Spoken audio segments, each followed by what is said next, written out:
यह है नवलगढ़, एक बहुत ही सुंदर और प्यारा गांव, जहां लोग बड़े ही प्यार और स्नेह के साथ रहते हैं। वैसे तो यहाँ के ज्यादातर नौजवान काम के लिए शहर में जाकर बस गए हैं, पर कुछ लोग हैं जिन्हें ये गांव के अलावा कहीं और रहा नहीं जाता। हाँ, ऐसा ही एक परिवार यहाँ है, जिसमें पीढ़ी दर पीढ़ी एक से बढ़कर एक बुद्धिमान लोग थे। उन्हीं में से एक था कमल, जो कि एक अत्यंत होशियार और सुलझा हुआ व्यक्ति था। यह कहानी भी उसी से शुरू हुई थी। ये बात है 16 साल पहले की। उन दिनों कमल किसी रहस्यमय चीज के बारे में खोजबीन करने में डूबा रहता था।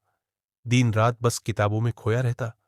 सुना है कि वो किसी फूल के बारे में पढ़ रहा था, मोहिनी का फूल, जो कि एक चमत्कारिक फूल था, जिसके रस का पान करने से आदमी की उम्र बढ़नी बंद हो जाती और वो हमेशा के लिए जवान ही रहता।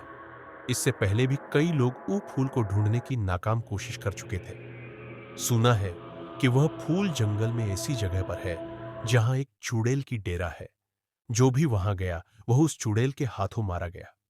एक दिन कमल भी उस फूल के बारे में पढ़ते पढ़ते इतना मोहित हो गया कि फिर वो अपने आप को रोक नहीं पाया और एक रात चुपके से निकल पड़ा जंगल की ओर।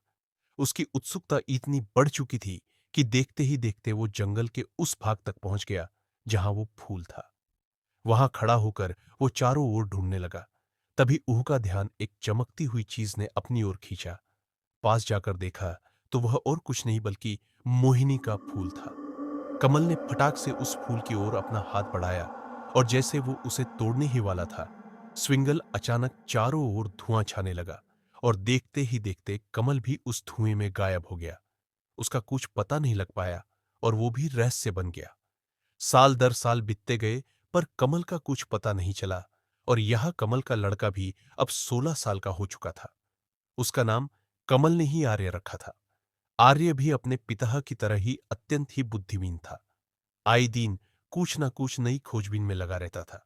लेकिन पिता के ऐसे अचानक गायब हो जाने के कारण स्कूल में बच्चे उसे अक्सर चिढ़ाया करते थे। उसके पिता का भी फूल को लेकर मजाक बनाया करते थे। उसका एक बहुत ही अच्छा दोस्त था, जो हर चीज में उसका साथ देता था, जिसका नाम था नवीन। एक दिन रोज की तरह आर्य अपने दोस्त नवीन के साथ स्कूल छूट जाने के बाद निकल रहा था। तभी रास्ते में रोज की तरह कुछ लड़के उसे परेशान करने लगे और उसके पिता को लेकर चिढ़ाने लगे। इस बार आर्य को बर्दाश्त नहीं हुआ और उसने ये ठान लिया कि अब वो ये साबित करके रहेगा कि उसके पिता झूठे नहीं थे और सच में वैसा फूल है। अब वह मन बना चुका था कि वो उस जंगल में जाएगा और उस फूल को भी लाएगा और अपने पिता के बारे में भी पता करेगा। उसका दोस्त नवीन भा अपने दोस्त का साथ देने के लिए तैयार हो जाता है और फिर एक सुबह दोनों स्कूल के बहाने निकल पड़ते हैं जंगल की ओर। चलते चलते कब शाम और कब रात हो गई, दोनों को पता ही नहीं चला। चारों ओर घना अंधेरा छाने लगा, मानो जैसे बरसों से सूरज ना उगा हो, ऐसा प्रतीत होने लगा। तभी अचानक बिजली भी कड़कने लगी। बारिश ने पूरे जंगल को अपना चपेट में ले लिया। इसी बीच ये दोनों बड़ी हिम्मत से अपने लक्ष्य की ओर बिना डगमगाए चले जा रहे थे।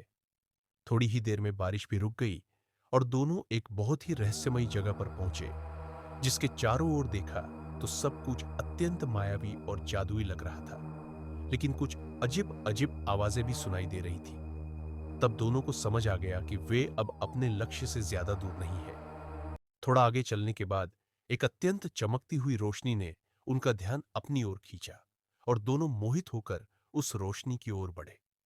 पास पहुंचने पर उन्हें समझ आ गया कि यह वही फूल है।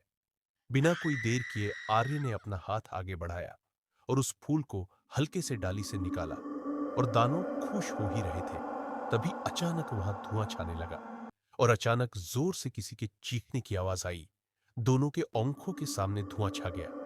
जब आंख खुली तो दोनों डर के मारे कांपने लगे। सामने चुड़ैल, जो कि लाल और सफेद साड़ी में लिपटी हुई, उसका डरावना चेहरा और वह हवा में उड़ रही थी। अब दोनों की हालत खराब हो गई थी, लेकिन दोनों ने जैसे तैसे हिम्मत जुटाकर भागनी शुरू किया। थोड़ा आगे आने के बाद उन्हें अचानक से पीछे एक आवाज सुनाई पड़ी, डरो मत, और मैं जैसे बोलूंगा वैसे ही चलो, और हाँ, पीछे मुड़कर मत देखना जब तक जंगल खत्म नहीं होता।